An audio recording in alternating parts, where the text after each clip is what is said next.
In 2019, a team of psychologists published a paper that quietly disturbed every therapist who read it. Not because it was dark, not because it was shocking, because it described someone every single therapist recognized immediately. Someone sitting in their office right now. They had been studying people who described themselves as kind. Not performatively kind, genuinely, deeply, consistently kind. The kind of person everyone in their life called first. The person who showed up, who remembered, who never said no. What the researchers found inside those relationships stopped them completely. The kindest people in the study were also the most consistently lied to. Not by strangers, by the people who claimed to love them most. Partners who hid financial decisions for years. Friends who smiled to their face and vented to everyone else. Family members who accepted their help every single time without ever once intending to give it back. And here's the part that makes no sense until it does. The people around them weren't doing this because they were cruel. They were doing it because they had learned something, slowly, without ever deciding to. They had learned that honesty wasn't necessary with this person, that whatever happened, the kind person would absorb it, would adjust, would find a way to be okay with it. The researchers had a name for it: the accommodation paradox.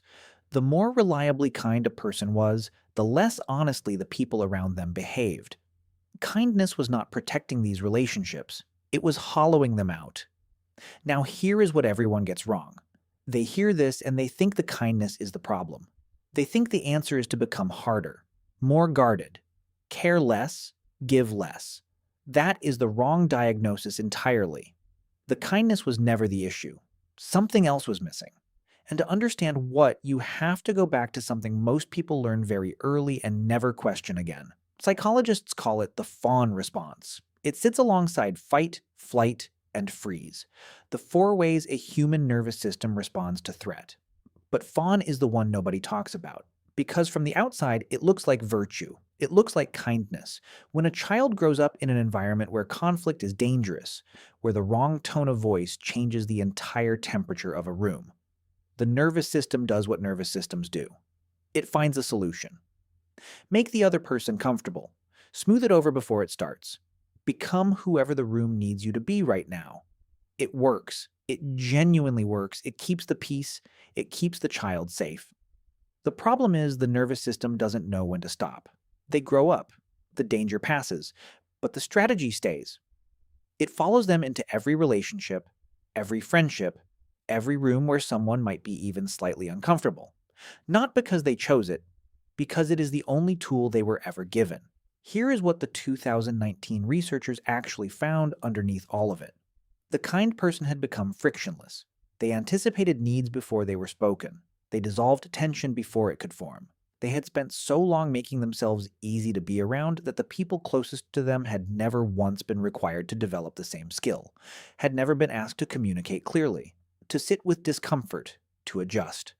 The kind person had been doing everyone else's emotional work for years, and no one had noticed, including them. Think about what that means. The relationship they thought they were protecting by absorbing everything, by never pushing back, by disappearing a little more each time something got hard, that relationship was never fully real. Because you cannot actually know someone who has no edges. You cannot genuinely connect with someone who agrees with everything. Because somewhere beneath the surface, you know they are managing you, not meeting you. But here is the ending the researchers did not expect. When kind people in these relationships finally spoke up, when they said what they actually wanted, what they actually felt, what was actually true, the relationships almost never ended. They deepened, because the other person, faced for the first time with the full weight of who they were actually in a relationship with, responded. Not always immediately, not always gracefully, but they responded. The friction was not the enemy. The absence of friction had been. The kindness was never the problem. The disappearing was. You are allowed to be kind and take up space at the same time. You are allowed to care deeply and still tell the truth. The people worth keeping will not leave when you show up whole. They will finally, for the first time, actually meet you. And the ones who needed you smaller than you are, That is the most important information you will ever receive about them. If this shifted something, subscribe. There is more where this came from.